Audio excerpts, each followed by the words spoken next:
తుమ్మం సోమయ్య గారిని 29 వార్డుకి బలపరిచిర్రు.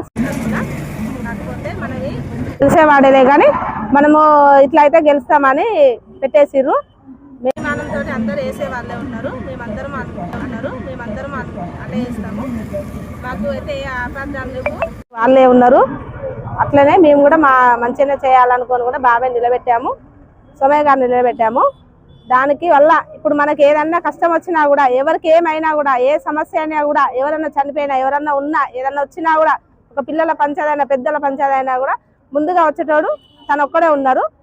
మాకు ఇంతవరకు అయితే ఎవరు రాలేదు, ఏ పని కూడా ఎవరు చేయలేదు కాబట్టి ఇప్పుడు కూడా మా మనస్ఫూర్తిగా అతను గెలిపించాలని మేము ముందుకు వస్తున్నాం.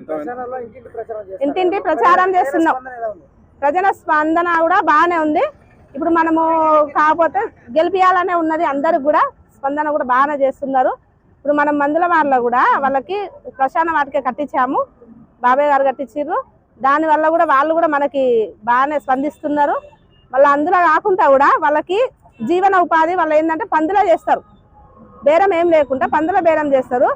వాళ్ళు ఎమ్మెల్యే వాళ్ళు చేసినా కూడా బాబాయ్ 21 రోజు బాబాయ్ ఏం చేసిండు, 21 రోజు వాళ్ళతో పోరాడి వాళ్ళకి ఏమన్నా ఉపాధి కల్పిస్తే ఈ పందులను చంపేస్తా అని చెప్పారు. అప్పుడు మేము 21 రోజు మేము బాగానే పోరాటం చేసిన వాళ్ళతోటి.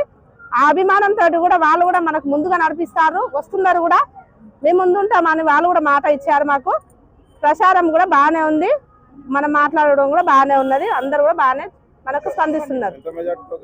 బాగానే 300-400 మెజారిటీతో గెలుస్తాము. కాకపోతే ఒక 100-150 ఓట్లు పోతాయి కానీ తప్ప మిగతా అయితే మాకు పోవు. 100% అవి కూడా పోవద్దని మేము చూస్తున్నాంలే. కానీ ఇక ఎవరో ఒకరు బుద్ధి గడ్డి తింటది కదా, ఆ గడ్డి తిన వాళ్ళని మనం ఆపలేము కదా అన్నట్టు వదిలేస్తాము. వాళ్ళకు ఉండాలన్నది అంతే.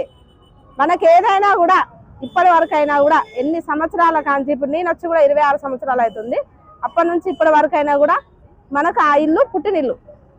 ఎవరికైనా కూడా ఏదిన్నా ఏలా ఎంతవరకు అయినా కూడా అది మనకి మన సొంతం పుట్టినిల్లు లాగానే ఉన్నది. కాబట్టి మేము అందరం అభిమానం నుంచి ఓట్లేసి గెలిపించాలని